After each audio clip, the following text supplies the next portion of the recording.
Hey you guys, what's going on? Welcome to another episode of Elocke. It's your boy Eric, and today we have another Dreamcatcher reaction. We're gonna do dodging, disbandment, and other extreme sports. A history of Dreamcatcher. This reaction is super long. I think it's like 30 minutes. It's probably the longest video that I'm gonna be getting into. So we're not gonna waste any time with unnecessary banter. We're gonna get right into it. Before we get into the video, make sure you guys like, comment, subscribe, turn your post notifications on. Got a lot of stuff coming your way. And yeah, let's jump into this, man. See what's going on. A quick disclaimer before we get into it, I do not have all the facts. And obviously, not every single detail is here. Every statistic used is readily available information for anyone who wants to find it. And as always, this video is not intended to point fingers at certain groups or artists, nor start any fan wars. Each and every one of the artists mentioned here is simply a part of understanding the story of Dreamcatcher. If you love Dreamcatcher more than anything, or you couldn't care less about them, wonderful, that's all cool. I just ask that you leave your opinions about the members, your opinions about the fandom, and your opinions about any other artists mentioned here out of your consideration for the video.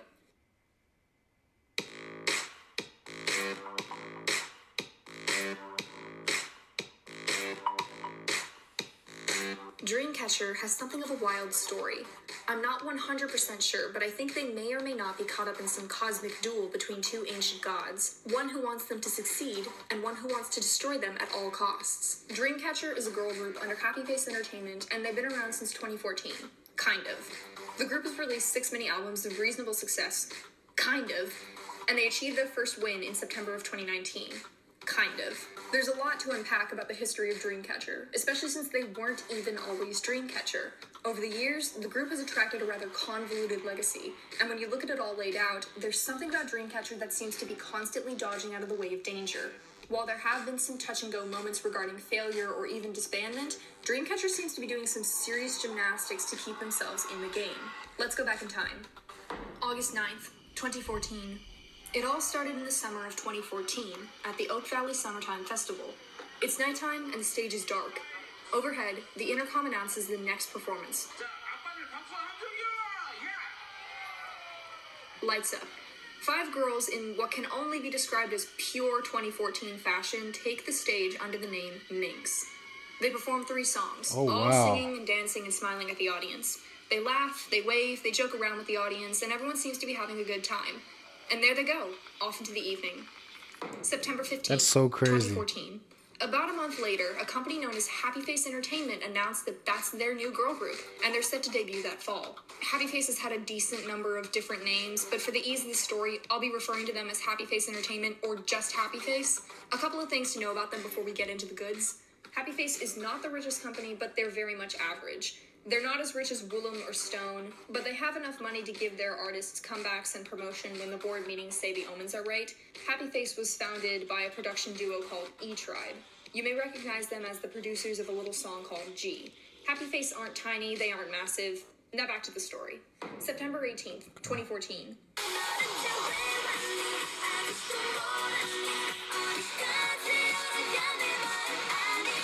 Wow, that's so crazy. Shion especially is Shion and Dami. I can't even imagine them in this concept. With their song "Why Did You Come to My Home?" The song was pop influenced by hip-hop, and the music video followed a pretty standard 2014 concept, complete with the shorts and sweaters combo. Very girls' generation. Oh, and the random shots of girls in packaging. Remember when that was a type thing? Vibes. The group promoted their debut for over a month, finishing off in late October. Right now, Minx looked like a proper mid-2010s girl group, a Baby Girls Day or Sistar.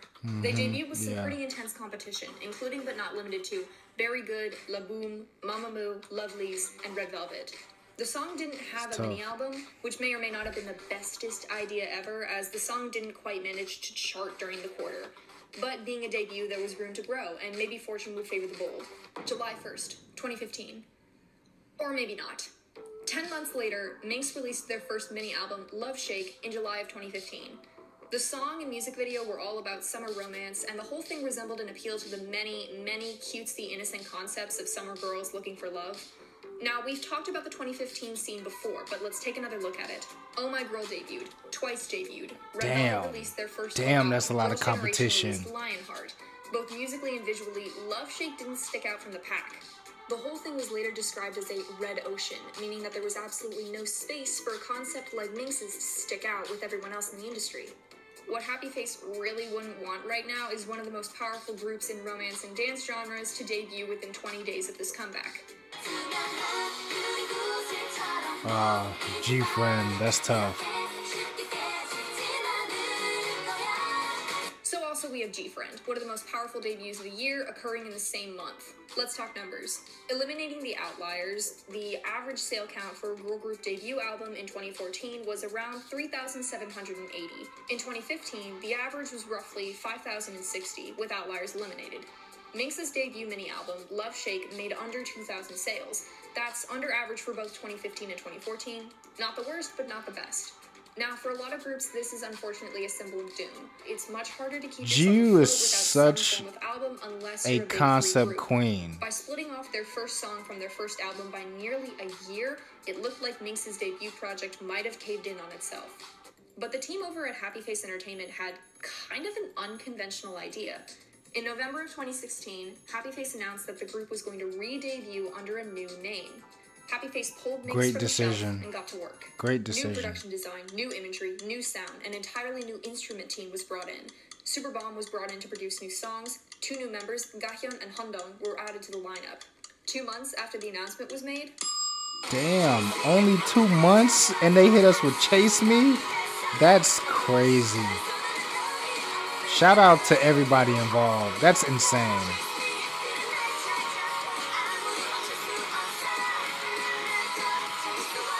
They hit us with a bop 2 months later. Chase Me. That's crazy. The 2 artist months. formerly known as Minx debuted on January 13th, 2017. They weren't the mid-2010s cheerleaders of 2014 or the summer sweethearts of 2015. They were Dreamcatcher, a group drenched in horror and elegance with a rather Victorian spin on the supernatural.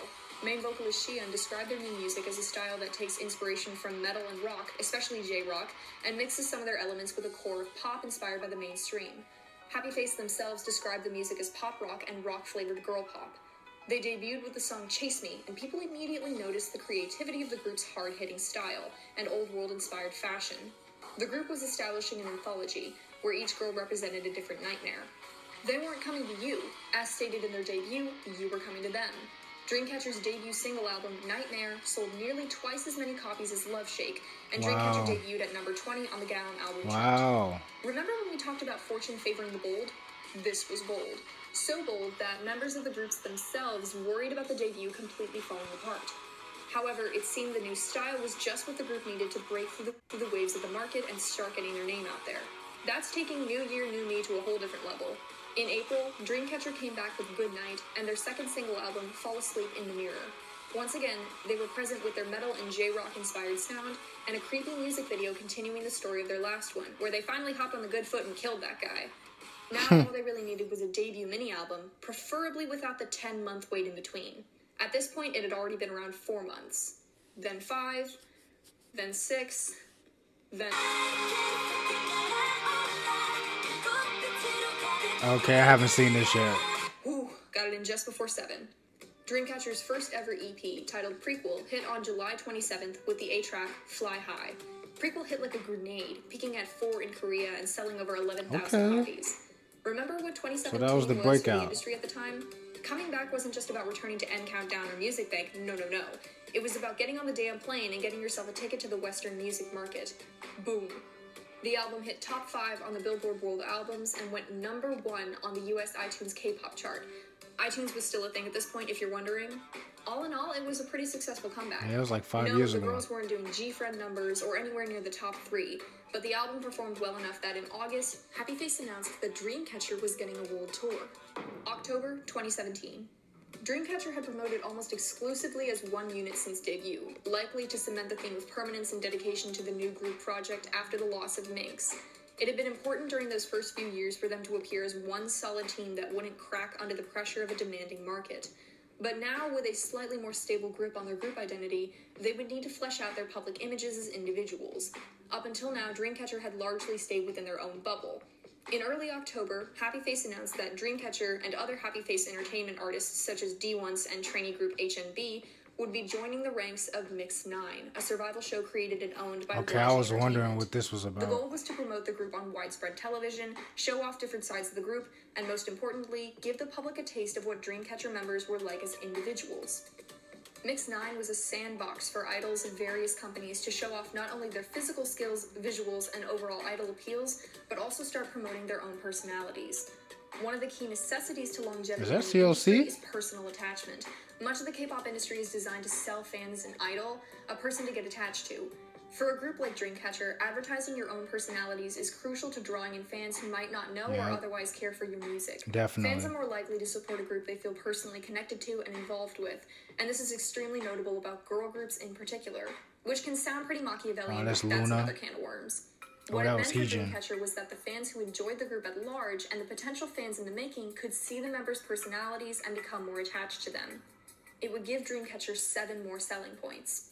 On top of that, a show like Mix 9 would, in theory, contribute to the message that Dreamcatcher were committed to impacting and succeeding in the market. By getting together idols from all over the industry to mingle with, compete against, and befriend each other, Mix 9 would, again, in theory, allow the members of Dreamcatcher to announce themselves as integrated players within the business, true competitors with skin in the game. Mix 9, like the produced series, was a unique space for seeing idols outside of their own groups and allowing fans to get to know Dreamcatcher through groups they already loved. I gotta watch Mix 9. It appealed to many fans to see their idols friends with other idols, and it was helpful for idols to hone their promotion skills with other professionals. I feel like Dami is eating right now. And 4 members of Dreamcatcher, Jiyu, Shiyeon, Yuhyun, and Dami, were there to compete against 94 other female idols. Talent-wise, it actually went pretty well. The members were recognized for their skills and development, each one receiving a rank of B or higher. Okay. Out of the 98 female participants, Yuhyun ranked in the top 9 during the showcase section, and Jiyu ranked at number 4 in episode 4 and number 7 in episode 5. Things were just starting to heat up. There were some great performances and some rather awesome moments from both the members of Dreamcatcher and the other idols they were working with.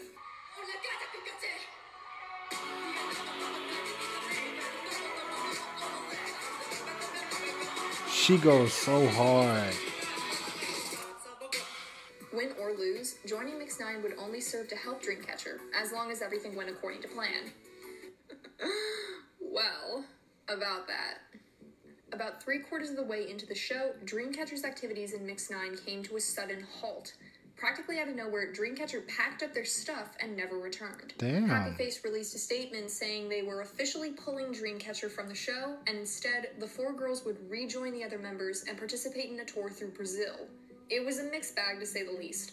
While a tour would certainly bring in more money, there was a goldmine of potential publicity to be found. That's probably a tough decision to make. The members had accumulated decent rankings, and presumably the other industry benefits of joining Mix 9 would have strengthened as the competition continued. With just 6 episodes left, the decision seemed dicey. Until, well, I don't even need to tell you, do I? Oh, okay. Yeah, they made the right choice. They probably knew what was going to happen ahead of time. They had to.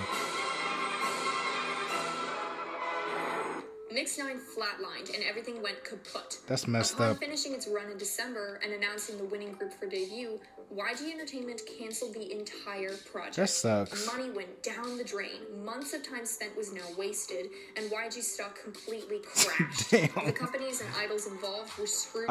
I'm laughing at that video, not all intents and purposes, not at YG. Dreamcatcher had basically sailed off the island just before the volcano exploded. Damn, that's messed up. That is messed up. I feel bad for all the idols and trainees. Come on, man. These edits are crazy. Not the one. These edits, bro. No, it's true. There's no way Happy Face could have foreseen this. In fact, the idol who ranked highest in the entire show was Woo Jin-young. And 3 guesses what company he came from. It can't be stated enough how damaging the failure of Mix 9 was to its participants. Happy Face themselves proceeded to file a lawsuit against YG Entertainment for 10 million won. Later, Happy Face started to reveal a fuck ton of the underhanded actions done by YG during the course of the show, including but not limited to YG unfairly extended contracts management period from 4 months to 3 years, which is extremely dangerous to smaller companies. They coerced Happy Face and their artists into agreeing to the new terms under the threat of cancellation, refused to fulfill their side of the agreements by covering fees such as transportation, training, clothes, and so on, and refused to pay any of the money that was owed to Happy Face for use of songs, trainees, and other material. Happy Face described the entire process as the overuse of power by a large entertainment agency with strong influence. Happy Face said this of the lawsuit: "More than to be compensated for all the damages we have received, this is a symbolic amount filed in our hopes that Korean popular culture will progress healthily without the overuse of power by large companies." In early 2019, we would find out that Happy Face withdrew this lawsuit, and there's definitely some speculation about what went down behind closed doors. Regardless, it was a disaster. Now let's get back to Dreamcatcher. In all honesty, it seemed that Dreamcatcher had miraculously dodged a bullet and were promoting their music internationally with the Fly High World Tour. By the power of sheer dumb luck, Dreamcatcher were out promoting in the world, and by the end of the year, the world was starting to pay attention. Chase Me was included in Billboard's Best K-Pop Songs of 2017 at number 19. Yeah, Chase Me was and a the group was bop. crowned number 3 for Billboard's Best New K-Pop Acts. Things were starting to look up, and with that, the year wrapped. Kicking off 2018, Dreamcatcher celebrated their first anniversary with a fan meet. All 400 tickets sold out within minutes. While Dreamcatcher may have not been the biggest group in the world, their work in the past year had started to bring in dedicated fans. The celebration included the release of revamped material, new photo shoots, and the release of their fan-dedicated single, Full Moon. There was also an announcement of a March comeback. Time passed, they wrapped up their tour activities, and March arrived. They released their official name for the fan base, but no comeback. The month went on, no comeback. Damn. March ended, April began, and still no comeback. Damn. Eventually, Happy Face announced that the album had been delayed, and fans were starting to get antsy. Dreamcatcher did not have a good history regarding album delays, and the last thing anyone wanted was a re-debut. April closed out with no sign of Dreamcatcher. Moving into May, Happy Face was utterly vacant. None of the members were making announcements, and the radio silence was starting to scare people. What the hell was going on? Finally, something gave way. An official announcement told the fans that Dreamcatcher were named ambassadors for Microsoft's blockchain security technology. And everyone said, "Where's the album? We want the album." Hey, what? Come on, this isn't a comeback. Where's the comeback? I thought we were getting a... Hey. Ooh, you young in that hair.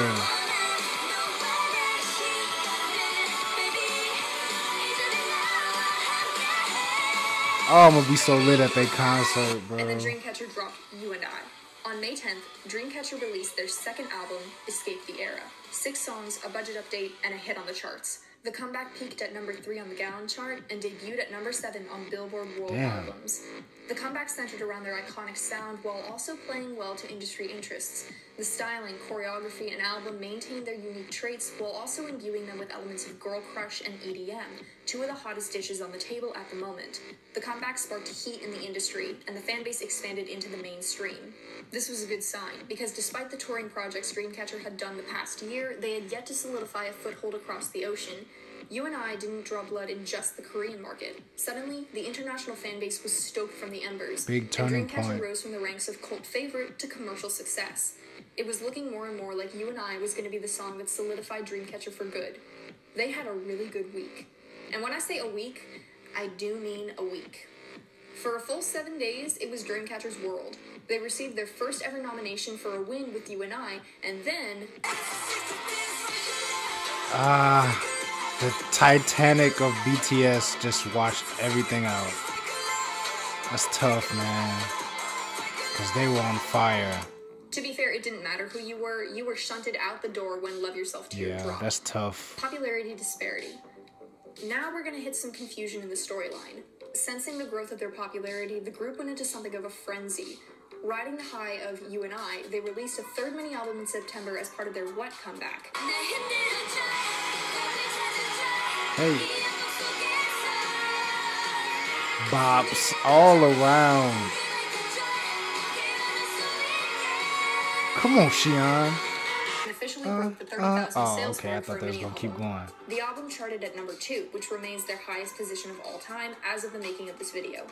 They had a Japanese debut, and while they were met with some initial success, the activities in Japan remained largely unrealized. 2019. Regardless, they had another comeback on February 13th of 2019 with The End of Nightmare and its single, Piri.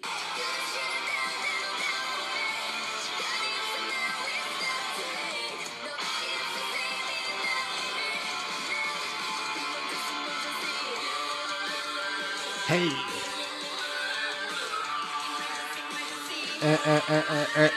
Hey. I believe this is when Happy Face rebranded as Dreamcatcher Company, but some sources also say that it was a sub-label known as Dreamcatcher Company. Bless their hearts, I have no idea what they put in the water at Happy Face. And then off they went on yet another tour. Here's where things start to get Shakespearean, and I mean that in the bucket loads of pathetic fallacy way.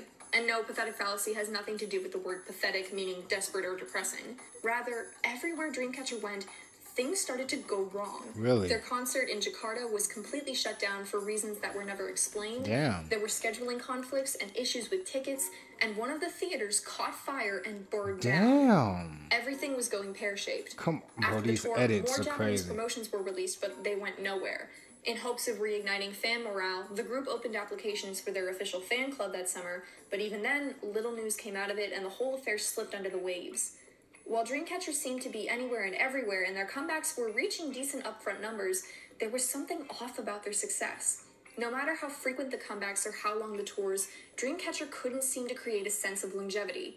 The spaghetti wasn't sticking to the wall, and after a few weeks of initial success, Dreamcatcher's prominence would fade and take a backseat to everyone else in the industry. They seemed to be relying almost entirely on reappearance power, but in the grand scheme of things, it seemed that not many people outside the immediate fandom would notice that they went silent. Dreamcatcher's streak of good luck had short-circuited, and the members were rightfully exhausted. It was time to take a break, get some air, and come back when everyone was good and ready. In the meantime, Happy Face did what they do best, something unconventional. Happy Face started having board meetings with Vespa, an indie game developing company based in South Korea. Hello. Yes, handshake. A handshake for you. I like your tie. I'm not wearing a tie. Have a handshake. I heard the food would be provided. I lied. Hello. Your What? hands are very warm. What if we kill one of the members and have her come back from the dead? So here's my idea. Give you a big fucking sword. Yes, exactly. Brilliant. I was thinking the same thing. Fantastic. That's all I've ever wanted. Match made in heaven. On September 18th, we finally saw what all those board meetings have been about. Deja vu. Deja vu. Hey, deja vu. Deja vu. I'm falling now. Deja Vu was unlike Hey, my bad, anything that's a Dreamcatcher had done bop. before. The comeback was a collaboration with Vespa's mobile game King's Raid, which contributed to the expensive and dramatic visuals in the music video. Yeah, That was a usual hell of Dreamcatcher core a was music now combined video. with an emotional ballad, Damn, and it gave them Chi their is first charting fine. song in the Kpop Hot 100. Respectfully. The album, Rate of Dream, hit number 3 and became their highest-selling album of all time. There was still one milestone that Dreamcatcher and their fandom had yet to crack, a first win on a music show. Damn, Han They'd Dong come and close blonde in the hair. past year, but hadn't quite managed to snag one. With the emerging success of Deja Vu, they might have their shot.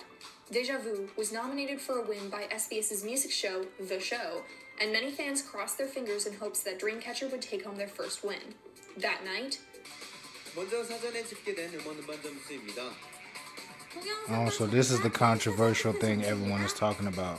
여기에 생방송 중 Damn, COC was in this too? 점수를 합친 결과 더쇼 초이스의 주인공은 How did they lose? I like Everglow too, but the winner of the night was Everglow, taking home their first ever win. damn, it looked like they was gonna win when I I'm saw gonna the label first. this entire section alleged. There are details that I like can't be Everglow, confirmed though, about certain so parts of this issue, and there's so many different parts to Congrats what to happened, them. and a lot of it is loosely translated from Korean into English. I encourage you to do your own research and come to your own conclusions. Anyway, on to what happened as best as I could research. Just a little while after the show announced its winner, fans and non-fans of Dreamcatcher began speaking out against the final scores, claiming miscalculation and even fraudulent behavior. So, there's a lot of controversy surrounding these numbers here. After the controversy gained some traction, a few fans started to claim that these numbers were already confirmed accurate and that the controversy was based on lies. As of now, there is absolutely no confirmation on any website in any language from any source that these numbers are accurate. Yes, if you add these numbers straight down, you do get 7,861 and 7,850. Okay. However, the addition of these numbers isn't what the outrage was about. It's that these numbers allegedly should have never existed like this to begin with, and that the calculation that was done to create them was fudged. So what went wrong? I'm basically going to be summarizing several articles that broke down the Explain calculation this to me, process, because the I don't know results, how and why people I don't were know saying it how could have been the intentional music show skewing. voting works. All of this information is readily accessible. I encourage you to look at them. One of the primary articles I'm looking at is this one by X Double Star, who, while not a website I'm deeply familiar with, provided a decent amount of verifiable information. I'm going to be paraphrasing a lot from them. Credit to the breakdown goes to X Double Star. Basically, row 2 is where fans claim things went wrong. According to X Double Star, we can establish beyond reasonable doubt that wrongdoing took place. Basically, 3 major things happened here. The first is that several points were shaved off of Dreamcatcher's YouTube score. Here is the viewer board of the show. Based on the show's own data, the score Dreamcatcher should have received was 1,472 points, higher than what they were actually given, which means the show had data that gave one result, and yet somehow another number showed up. Damn. But the second thing happened in the category expert preferences. What is expert preferences? It's basically a category where the broadcast can award points to groups based on what they claim are preferences of experts. But this category has long been disputed by practically every fandom in the industry and even some companies, and is largely considered a place where shows just skew points to favor certain groups. In this episode of the show, CLC and Everglow both received full scores of 1,500 points for expert preference, and Dreamcatcher received a 0, which came as a shock to some people. But even with a 0, Dreamcatcher still would have won. In order for Dreamcatcher to receive the lower final score that they did, the experts had to have given them less than the minimum amount of 0 and then masked it by announcing 0. Here's how that works. Wow. And again, these are all just claims. So as far they as gave I them know. a negative score? Let's say that all the other data the show published in this section, except for expert preferences, was completely accurate. Now, let's remember that the minimum score for expert preference is apparently 0. When you calculate the full score giving Dreamcatcher an absolute 0 in expert preferences, their final score for this section is 1,972 points. But the final score that the show released for Dreamcatcher was 1,850, 122 points below the possible minimum score. Damn, that's messed up. How did the show give them a score over 100 points below the minimum? Fans are saying that they gave Dreamcatcher negative points in this category. Allegedly, Dreamcatcher was given negative points in a category where you can't get negative points, which would mean that their score was deliberately subtracted. Oh man, this is messed Dreamcatcher would have up. been given a false score on behalf of the show. This is low-key making me And if these weren't upset, simple even though computer it's so errors, old. This would be cheating. Several fans and non-fans alike recalculated the scores using the minimum possible of 1,472 points. And based on the results, even if Dreamcatcher had scored an actual 0 in expert preference, which again is absurd to begin with, they still would have beaten Everglow for first place. Wow. This led many fans to conclude that the show fudged Dreamcatcher's score and even subtracted points from it so that they could edge them in just under Everglow. That sucks, If this is what man. happened, subtracting points If- from you a know, group's if that's score what is happened. tampering with a group's ability to win, and that directly impacts a group's success in the industry. So it's not really a surprise that some fans were disappointed and untrustworthy after the strange results were posted. Now, it's time to remember that this is not, under any circumstances, Everglow's fault. Everglow as a group had absolutely Correct. nothing to do with the way the show's scores I were like calculated. Everglow a whole lot. And no I one can really deny do. that they're a monster rookie group with tons of support. Definitely. In the end, this is just as much a blow to Everglow as it is to Dreamcatcher. Everglow worked extremely hard to get where they are, and the Yes, last thing they'd want yes. is a fraudulent first win, especially regarding all the heated tensions around rigging right now. And of course, this is not the first time a music show has given a win to the wrong group. In May of 2016, KBS's Music Bank gave first place to AOA for Good Luck, when the actual win belonged twice for Cheer Up. Damn. In May of 2019, Mnet's and Countdown gave first place to New East for Bet Bet, when the win really belonged to Oh My Girl for the 5th season. Something about the month of May apparently throws everyone's math skills out the window. The difference, of course, is that these shows both made official and public announcements about the mistakes and corrected the math, as well as the true holder of the win. Wow. As of the making of this video, SBS and the show have made no such announcement. In fact, the only acknowledgement the show gave to the controversy were public tweets that seemed to passive-aggressively mock the group and the fans for the loss of the first win. And that was that for 2019. 2020. So what's up with Dreamcatcher now? Based on sheer numbers alone, Dreamcatcher is a decently successful group. Their continued sales presence puts them just under Lovelyz, AOA, and Idol. Given their commercial sales and consistent comeback rate, I feel comfortable saying that they're not going anywhere anytime soon. It could be that you would be right. Now that I'm in the future. Success internationally or top 3 status, and as such causes them to fall into the shadows in the eyes of many international fans. It could also be, and this is my personal hypothesis, that many of the struggles Dreamcatcher has gone through point out a distinct attempt by shadier parts of the industry to stifle the growth of an unconventional I wonder if there's a more recent type of video like this. this. From the norm are often denied, sabotaged, or shut down entirely. And yet, despite all that, Dreamcatcher has survived to today. Dreamcatcher are something of an utter fascination. Ever since they first appeared as Minx, they have been doing some serious parkour to keep in the game. Rolling, flipping, and flat out vaulting over Disbandment. Like bro, these edits have me dead. I think. So here's to you, Dreamcatcher. Right now, you might be K-pop's Leonardo DiCaprio, but you are by far some of the most unkillable girls in the game. Though I still have questions as to what you did to that one guy. Dreamcatcher have announced a Japanese comeback this upcoming March, and let's hope that both means actual March and more success in Japan. Go get them, girls. That's all from me this time. Best of luck to Dreamcatcher, and I'll catch you guys later. So that was Dreamcatcher. Well, that was Dodging Disbandment. So that was Dodging Disbandment and Other Extreme Sports, a history of Dreamcatcher. I didn't know majority of that stuff. Obviously you guys have been telling me, I'll probably say this every Dreamcatcher reaction until I actually go, but I am going to a Dreamcatcher concert in Chicago in July when they come here. I heard I think they're in Germany this weekend for a bunch of K-pop groups went there for a fest of sorts. But I knew about the show win or what the lack thereof in 2019, the whole 2019 thing. And I'm happy that the person who made this video, Mira, shout out to them for the class that they exemplified by saying it's not Everglow's fault that they, that about the award, because it's very easy to pit groups together and blame idols for things. And I really do like Everglow. I really do. I reacted to a bunch of Everglow stuff. I really do like them. So I was happy to hear that, because like I said, a lot of people's first instinct is to automatically just blame the winning group. And they have no say in that type of stuff.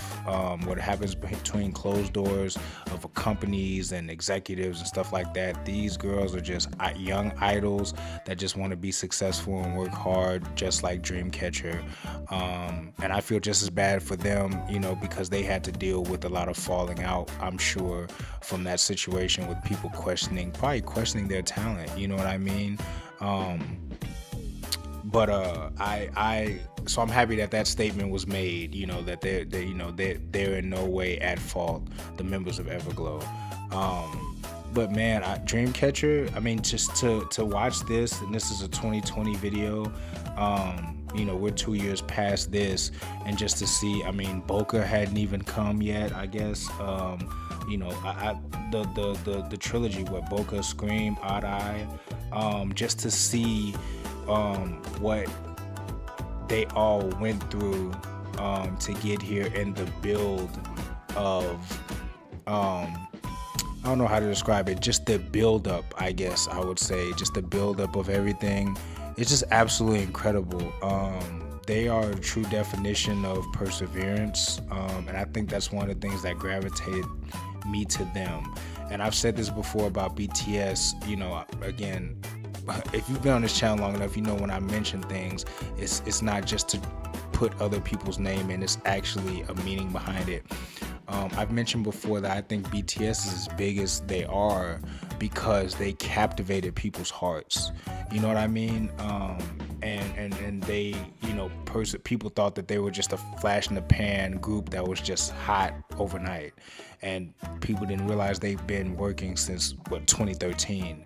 You know what I mean? To get here and to be one of the biggest acts ever, and I think that Dreamcatcher, on a smaller scale, admittedly, because BTS is the standard for K-pop right now, but Dreamcatcher is no slouch. Dreamcatcher, obviously, you know, they keep getting bigger and bigger and bigger. I would say at this point, Dreamcatcher is probably is legitimately mainstream, like legitimately mainstream K-pop at this point.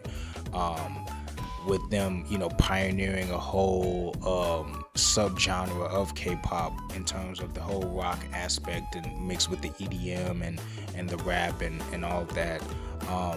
But Dreamcatcher, it's very easy to love them. I've said this before. It's very easy to love them. It's very easy to love the members, just from like stuff like this. Like I didn't even realize how rough their uprising was and how much perseverance they had, and I still had so much respect and admiration for the girls themselves before this. So just seeing this really, you know, doubles down on that. It really, I'm not a big concert person. You know, I've said this before to you all. I'm not a big concert person. It's not like with Dreamcatcher, like me going to their concert, this is probably, like, honestly, I promise you, like, outside of like people that I know, this is probably the first time I'm going to a concert of people I don't know. You know what I mean? And it's K-pop, which is a new genre of music to me, and it's just I don't, to get me out of my comfort zone like that. You know what I mean?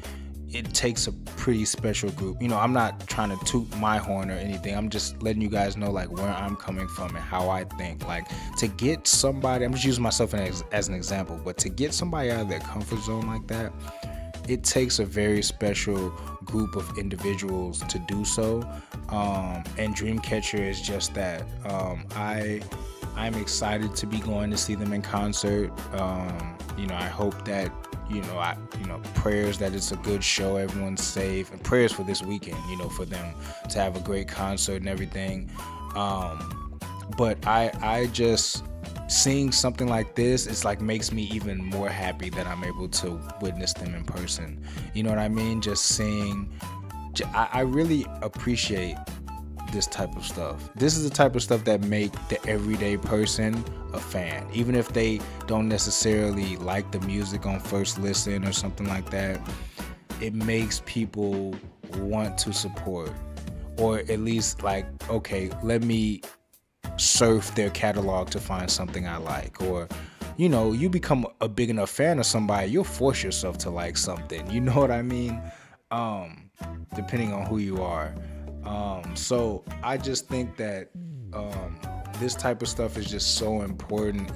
This is the perseverance is so important to their story. I'm happy that I was able to see a video like this and get a better understanding of what they've gone through. It sucks that they had to go through so much to get here, but I think at the end of the day, it makes them that much more hungry for the success, appreciative of the success. I think that's a big one, because they're going to handle all the situations with grace, like they have, with grace and respectfulness. And I feel like they truly cherish all of the moment. They cherish their fans. I don't feel like it's always like that in the K-pop industry. I feel like a lot of groups have just been awarded things so much early on, and it's not their fault, but we're human beings. Sometimes you can just get comfortable and expect the success, expect this, expect that, and take things for granted. I feel like Dreamcatcher truly appreciates and understands the moment. I think they see that it's their time now, especially with that win. I think that win did wonders for them in terms of knowing that 2022, I think they know now, like 2022 is their year. I think they know, even though it's such a star-studded year, I think that they're outside of, rookie groups that are just debuting, they are the biggest up and coming group, I feel like in terms of a group that's starting 2020 one way and they're going to end 2020 on a whole nother level. I mean 2022. I'm sorry. They're starting 2022 one level and they're already big, but they're gonna end 2022 like super big. I feel like they, outside of all groups that have already debuted and like veteran groups, they're, you know, this is just a huge year for them. It's a huge year for them, and I just cannot wait to see them in concert and see how the rest of the year goes for them, man. So much blessings to their year. I hope they continue to trend upward. And I just can't wait for, like I said, I can't wait for the concert. Can't wait to see what the future holds for them. And yeah, this was a great video. So before you guys go, make sure you guys like, comment, subscribe, turn your post notifications on. Got a lot of stuff coming your way. And yeah, till next time.